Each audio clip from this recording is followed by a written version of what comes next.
ओम शांति। आज बाबांकर 6/8/2025 महावाक्य। आज बाबा प्रश्न पचार संगम जुगरे बाबा एमती कौन गुण भरी दौरान जहाँकि अधा कल्प पर्यंत चलुचे। आज आम दुनिया देखुचु लड़े झगड़ा अशांति प्रत्येक मनरे शांति कौटी ना कहीं परस्पर भितर जमती गोटे कठोरता आसी बाबा आसी आम भितर एबे से जो मिठा मधुरतार गुण जो भरी दौरान अधा कल्प जो आम देखुचु देवी देवता मान चेहरा रे सदा हर्षित चेहरा स्माइलिंग फेस। आम फोटो काढ़ला बेले एटेंशन प्लीज कहीकि प्लीज स्माइलिंग प्लीज कहूँ से समय टिके समय हर्षित रहलु बाकी समय आमर चेहरा रे केते जे चेंजनेस आछि कहियाकु नै। किंतु बाबा कहते खाली फोटो उठेला बेले ना सब आम चेहरा रे मधुरता रहू आम वचन रे मधुरता रहू यही गुण बाबा एबे भरुचंती जे अधा कल्प जाई आमर सही मधुर चेहरा स्माइलिंग फेस चेहरा स्मितहास्य चेहरा देवी देवता मानक चेहरा अधा कल्प जाई आमर चलुचे। तेणु आसतु शुणा आज बाबांकर महावाक्य मिठे बच्चे जेतिकी समय मिलूची एकांतरे रही जोगर यात्रा कर। जेते बेले तुमे माने निजर लक्ष्य रे पहुँची जीव सेते बेले एही यात्रा शेष होई जीव। प्रश्न संगम जुगरे बाबा निजर संतान मानक भितर एभली केउ गुण भरी दउचंती जहाँकि अधा कल्प पर्यंत चली थाए। उत्तर बाबा कहउचंती जेपरि मु अति स्वीट अर्थात मिठा अटे सेहीपरि पिला मानंकु मध्य स्वीट कर दोची। देवता माने बहुत स्वीट अटंती। तुम माने एबे स्वीट हेबा पई पुरुषार्थ करूच जो माने बहुतंकर कल्याण करचंती जहाँको भितरे कौनसी बिकारी भावना नहीं से मान ही स्वीट अटंती। से स्माइलिंग चेहरा रे केतळ आस्यो जा भितरे कौनसी बिकार नथिबो जे केबे काहाकु दुख दो नथिबो तारो रिटर्न से सदा सर्वदा खुशी रे रहिबो। सेही मानंकु ही उच्च पद प्राप्त होता है एवं सेही मानंकर ही पुणी पूजा होता है जो मानंक भितरे कौन विकार भावना न थाए एवं अनेकंकर कल्याण करिथांती अर्थात सर्विसेबल श्रेष्ठ सेवाधारी पिला माने ही उच्च पद प्राप्त करिथांती एवं सेही मानंकर ही पूजा होता है। ओम शांति। बाबा बसी बुझाउचंती एही शरीरर मालिक होची आत्मा। एक कथा प्रथमे बुझिबा दरकार कहीं ना बे पिला मानको ज्ञान मिली प्रथमे तो बुझिबा दरकार जे मु हेउची आत्मा शरीर द्वारा आत्मा काम कराई थाए अभिनय करि थाए। एहीपरि ख्याल अन्य कोनोसी मनुष्य मानकर आसे नाही कहीं ना देह अभिमान रे अछंती। एठारे एही ख्याल रे बसा जाई थाए जे मु हेउची आत्मा एहा मोर शरीर अटे मु आत्मा हेउची परम पिता परमात्मांकर संतान। एही स्मृति ही घड़ी घड़ी भूली जाउछंती। एक कथा प्रथमे संपूर्ण भाव रे स्मरण करिया दरकार।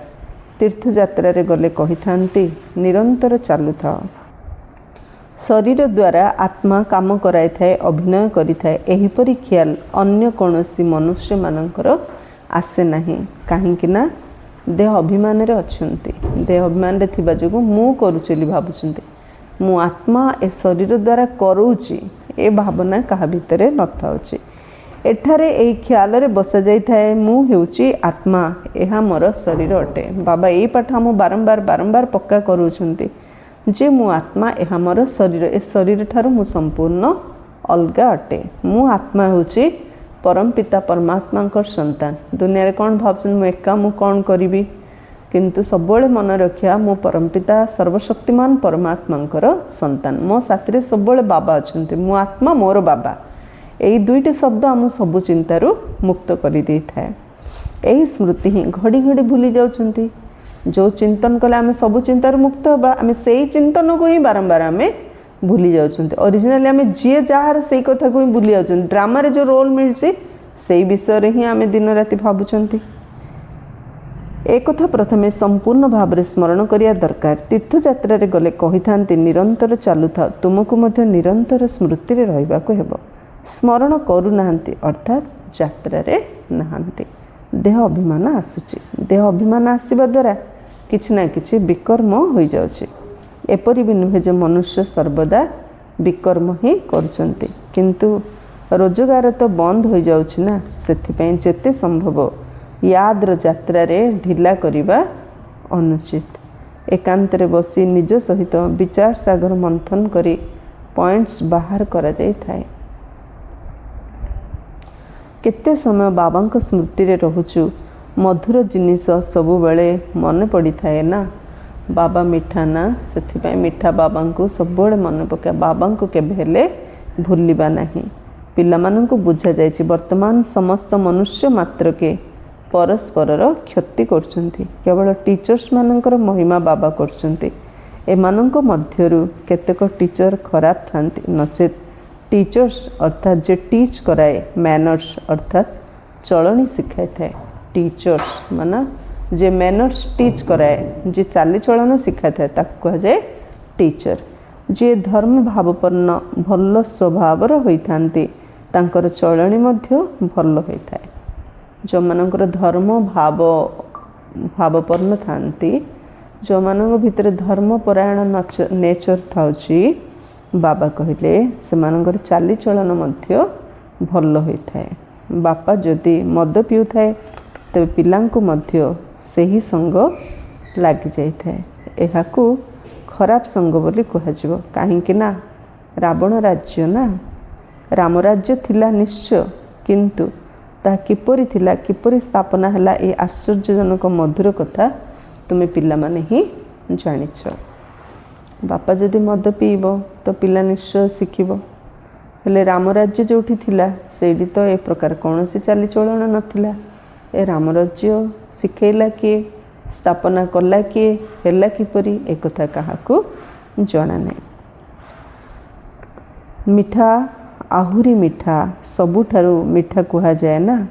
बाबांको याद रे रही तुमे पवित्र होई पुणी पवित्र कराउछ। बाबा नुआ सृष्टि को आसंती नहीं। सृष्टि रे मनुष्य, जीवजंतु, खेतबाड़ी आदि सबु किछि थाए। मनुष्य मानक पई सबु किछि दरकार ना। शास्त्र थिबा प्रलयर वृत्तांत मध्य हेउची भूल। प्रलय हुए ही नहीं। केबे मध्य ए संसारर संपूर्ण प्रलय जलमग्न हुए नहीं। एई सृष्टिर चक्र घूरी चलीछि। पिलामानंकु आदिरु अंत पर्यंत ज्ञान को स्मृति रे रखिबाकू हेबो। मनुष्य मानकर तो अनेक प्रकारर चित्र मने पड़ुछि। मेला यात्रा आदि मने पड़ी थाए। शेष होछि क्षणस्थायी। तुमर हला निरंतर स्मृति, अविनाशी खुशी, अविनाशी धन। से होचंती बेहद्र बाबा ना। विनाशी पितांक ठारू सब विनाशी संपत्ति मिली थाए। अविनाशी बाबांक ठारू अविनाशी सुख मिली थाए। हमर दीटा बापा, गोटे देहर बापा, देह विनाशी, विनाशी देहर बापा मध्य विनाशी, विनाशी बापांक ठारू जो संपत्ति मध्य मिलुछि विनाशी। आमे आत्मा अविनाशी, आमे आत्मा मानकर बापा परमात्मा अविनाशी। अविनाशी परमात्मा पाखरु जो संपत्ति मिलुछि से मध्य अविनाशी। तेणु आमर स्मृति मध्य अविनाशी हबा दरकार। धन द्वारा ही सुख मिली थाए। सेठारे तो अपार धन रहिबो। सेठारे सबु किछि शतप्रधान रहिबो। तुम बुद्धि रे अछि आमे सेठारे शतप्रधान थिलु, पुणी हेबाकू पड़िबो। एकथा मध्य तुमे एबे जानुछ। तुम मानको मध्य रे क्रम अनुसार अछंती मधुर, मधुरतर, मधुरतम। आज बाबा ग्रेड देले फर्स्ट, सेकंड, थर्ड। आमे समस्ते बाबांकर संतान, किंतु आम भितरे के मधुर, के मधुरतर, के मधुरतम, गुड, बेटर, बेस्ट। मधुरतारे तुमे बाबांक ठारू मध्य स्वीट हेबाकू जाउछ ना। से ही उच्च पद पाइबे। जे बहुतंकर कल्याण करुछंती सी ही होचंती मधुरतम। सबुठु बेस्ट बाबा किए काहाकू कहले जे स्वीटेस्ट, मधुरतम किए जे अनेकंकर कल्याण करंती। बाबा मध्य होचंती मधुरतम ना। सेथिपई समस्ते तांको मने पकाउछंती। केवल महू किंबा चीनी को मधुर कहा जाउनी। एठारे मनुष्यंकर चलनी को कहा जाउछि। मधुर माने मिठा, मिठा माने गुड़ चीनी को मिठा कहा जाउनी। एक्चुअली हमर चाली चलन समस्त को सुख देवा परी हो ताकू कहगला मधुर चालीचलन। कहती ना ये होचंती मधुर संतान, he is my sweet child कहउछन ना। सत्य जुगरे कौन सी प्रकार शैतानी कथा रहिबो नहीं। एते उच्च पद जो माने पाउचंती निश्चय से माने एठारे पुरुषार्थ करथिबे।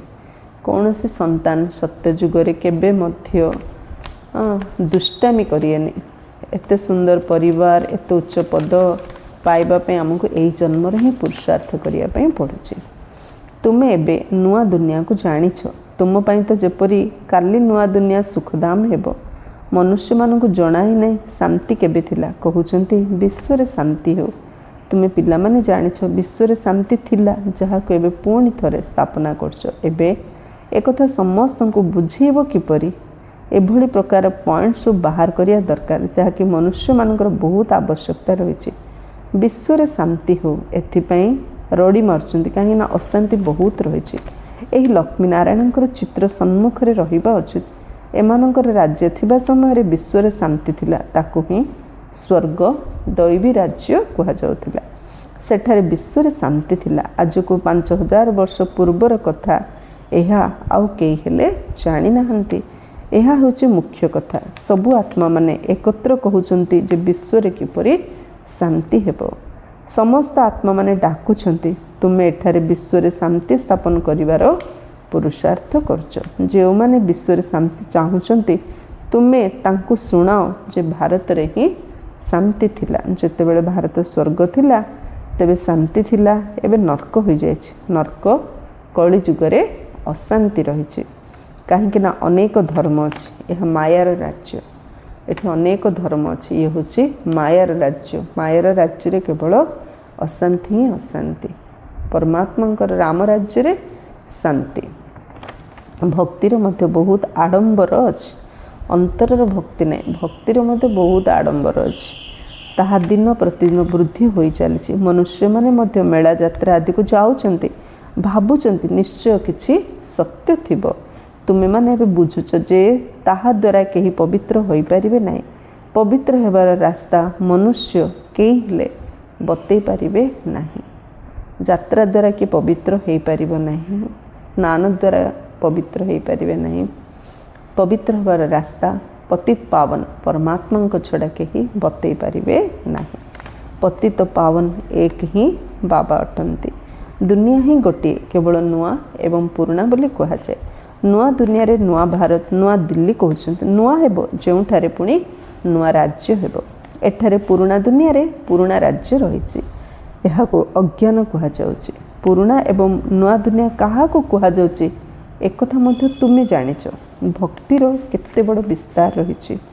एई विस्तार को ही अज्ञान बोली कहा जाउछि। ज्ञानर सागर होउचंती एकमात्र बाबा। बाबा तुमको एपरि कहू नांती जे राम राम कुह अथवा आउ किछि कर ना। पिला माननको बुझा जाउछि विश्वर इतिहास भूगोल रे किपरि पुनरावृत्ति होउछि। एही शिक्षा तुमे एबे पढुछ। एहार नाम ही होछि आत्मिक शिक्षा। एहार नाम होछि आत्मिक शिक्षा, आध्यात्मिक ज्ञान। एहार अर्थ मध्य केही जानि नांती। ज्ञानर सागर तो एक बाबा को ही कहा जाउछि। से होचंती स्पिरिचुअल नॉलेजफुल फादर। परमात्मा होचंती स्पिरिचुअल नॉलेजफुल फादर। बाबा आत्मा मानक सहित कथा होचंती। तुमे संतान माने जानिछ जे आत्मिक बाबा पढ़ाउछंती। एहा होछि आध्यात्मिक ज्ञान। आत्मिक ज्ञान को ही आध्यात्मिक ज्ञान बोली कहा जाउछि। आत्मिक ज्ञान को ही आध्यात्मिक ज्ञान बोली कहा जाउछि। तुमे पिला माने जानिछ जे परम पिता परमात्मा होचंती बिंदु। से आमको पढ़ाउछंती। आमे आत्मा माने पढ़ुछु, या भूलिबा अनुचित। आमे आत्मा माने पढ़ुछु, या भूलिबा अनुचित।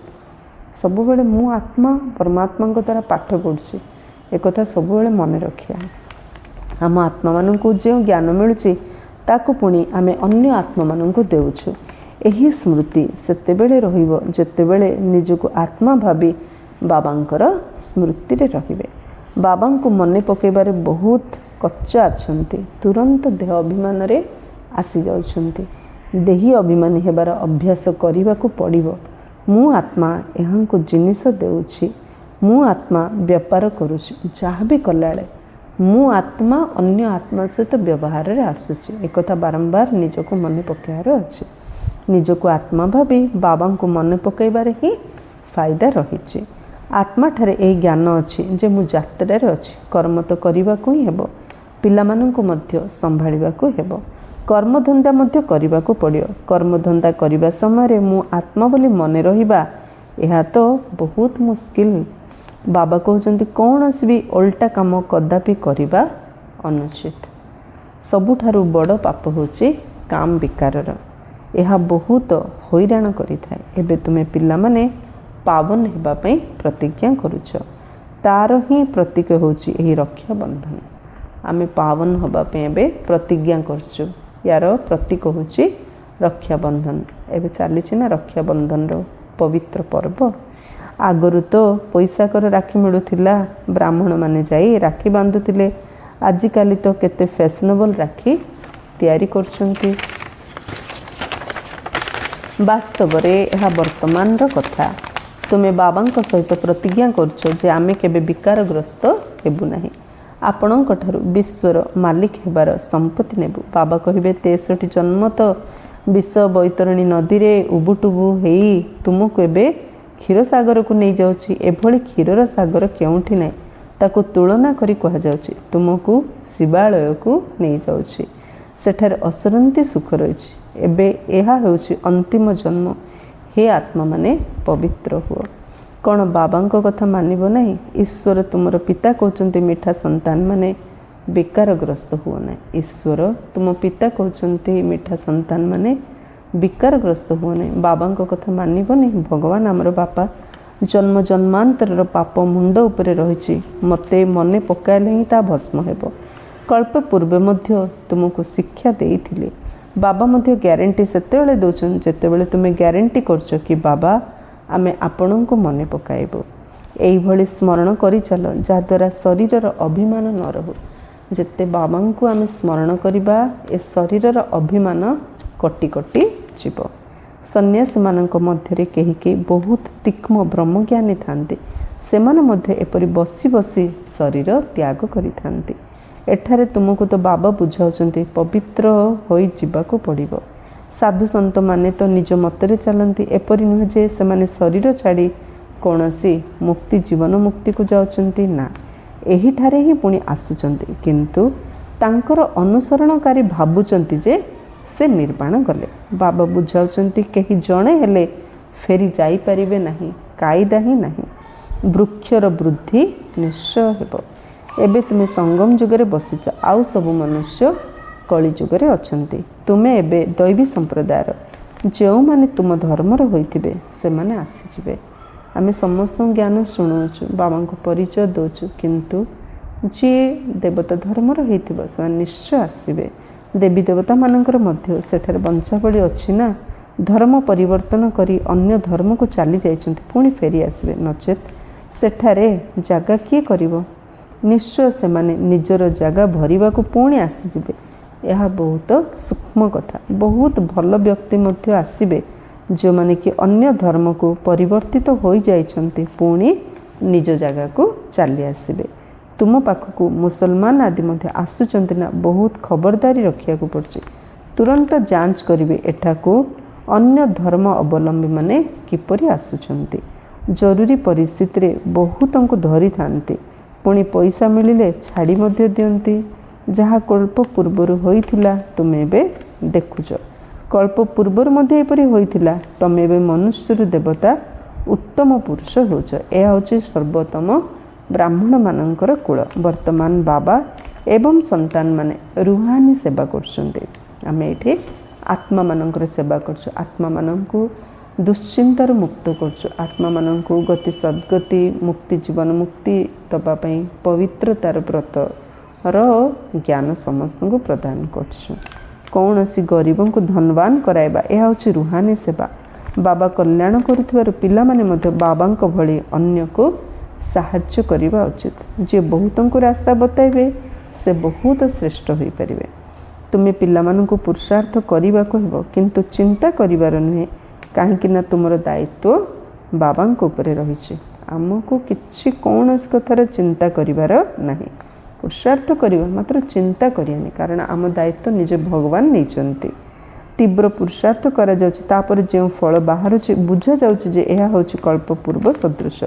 बाबा संतान मानक कहते पिला माने चिंता कर नहीं, सेबारे मेहनत कर, नहले कौन करिवो। एही कूलर न होइथिले तुमे जेते भी मुंड पिट मुंड खराब करिवे, केही कम करिवे केही बेसी। बाबा कहते बहुत दुख आसले पुणी आसबे। बाबा कहले संदेश दे दियो, छाड़ी दियो, का पछरे मुंड पिटने। कहीं बाबा क्लीयर करी कहिदिले जे ए कूलर हेई नथिबो तापे केते मेहनत कले मध्य मुंड पिटिले मध्य सी आसीबो नाही। का पई मुंड खराब कर दोचंती, किंतु कौन हबो जेतळ दुख आसीबो से माने निश्चय आसीबे। आमर किछिले व्यर्थ जीवने थरे आमे ज्ञानर मंजी बुणी देइछु ना, निश्चय से गछ हबो, निश्चय सेथरु फल बाहरिबो। कार कम कार अधिक किंतु बाहरिबो निश्चय।